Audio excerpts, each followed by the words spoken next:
physics of actual weapons and what would be better to use in Alien. So you've got a choice between a flamethrower and one of those tracker things that go beep, or you could have a shotgun and a spacesuit. Which one would you choose? If you chose flamethrower and tracker, you are completely wrong. Here's why. Flamethrower just goes off the alien. The shotgun you can always shoot him dead as an alien. As an Alien, like Alien 2, the soldier has a fully loaded shotgun and just goes BAM! And the Xenomorph is dead. And then also, the tracker makes loud beeps. So you wouldn't want to be walking around that, since the alien can hear a lot. And also, the spacesuit, you can flush the airlock, like rip the wall.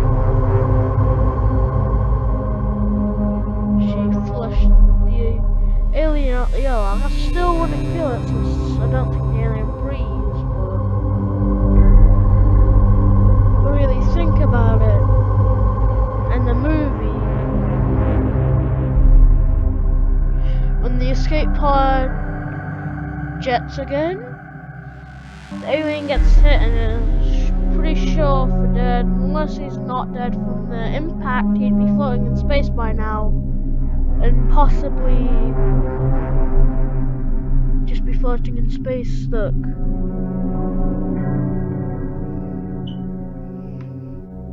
And it's never a good idea to carry a flamethrower, even on a spaceship.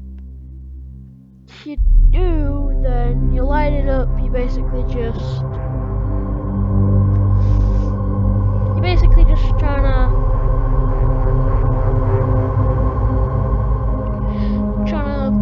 burn yourself. You'd have severe burns all over your body, and if you survive that, the flamethrower would remove the oxygen, which would mean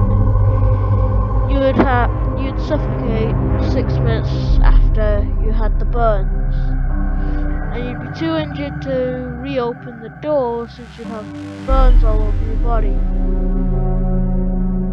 And most likely, if you're trapped in there with the Xenomorph, you'd be eaten, since the Xenomorph is immune to burns and doesn't breathe. It's not a carbon-based life source.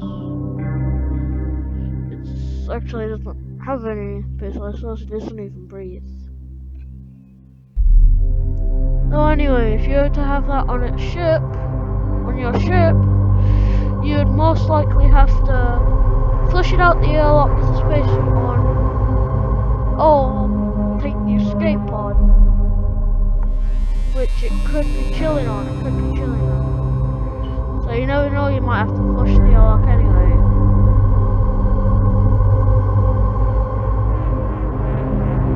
So the first time you'd encounter an alien would probably be on a spaceship, or somewhere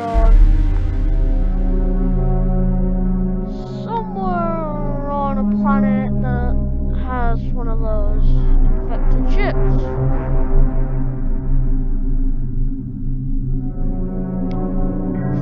Don't forget, Xenomorph life is actually ancient. If they could take down that ancient alien ship, then they are actually very ancient. They're an ancient species, so if they really were to attack you when you're flying in the middle of space, but right by the planet, then they'd most likely be a lot smarter than you. And Einstein, maybe.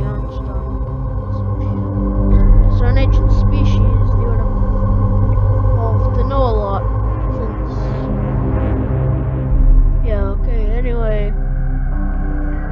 if you were to encounter one, how would you survive it?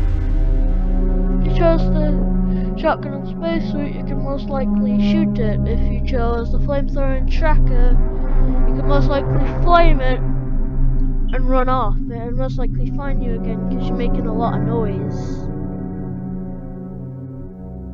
If you were a Marine, you'd have one of those big Marine rifles and it'd be...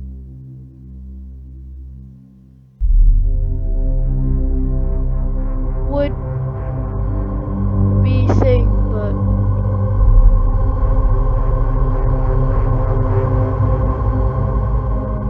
yeah.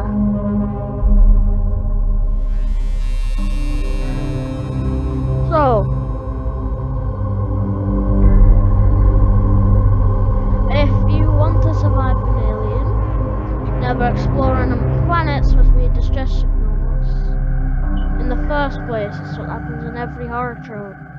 You go into some place you're not supposed to, then most of your crew dies, and basically there's one left, just running off,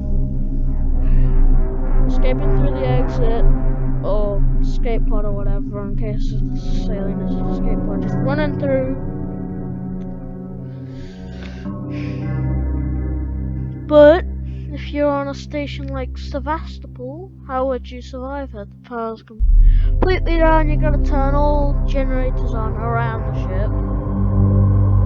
Everybody dies around you. Gotta find a way back on the ship, like they claim that's like the Nostromo.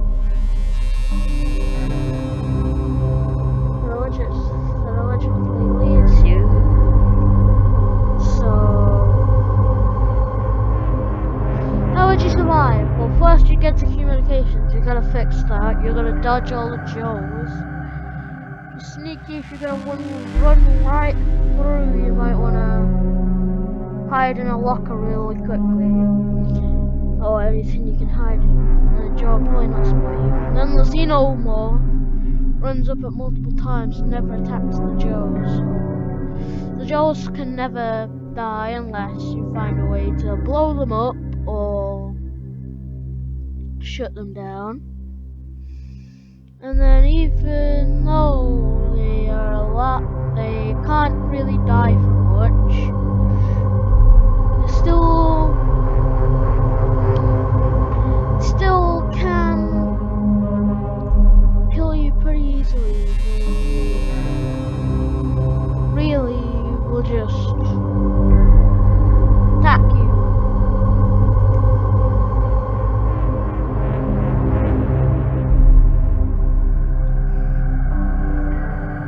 Unless you find a deactivated Joe that hasn't been turned on yet.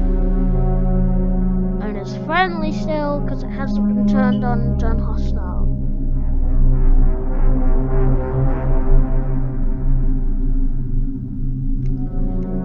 But if they were all hostile, you'd pretty much be stuck on a ship sneaking around. And anyway, on Sevastopol, there's a bunch of gangs, so you gotta survive them, so you'd most likely need to find the place where the revolver is, so you can shoot them down.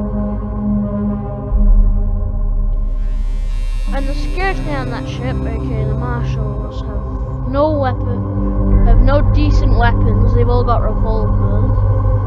So if you're gonna so if they run your vessel, you might want to take the escape pod instantly, because they have barely any good firearms. You probably want some Corporal Marines on your ship, not the Marshals, because you probably want some better Marines, like actual military Marines from thingy. But anyway, the Marshals did terrible on Sevastopol, as you can tell from all the spray paint.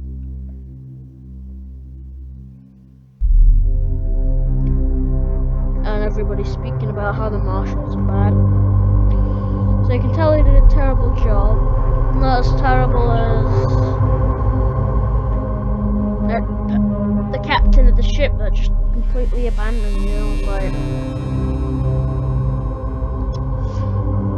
well, think about it. Should I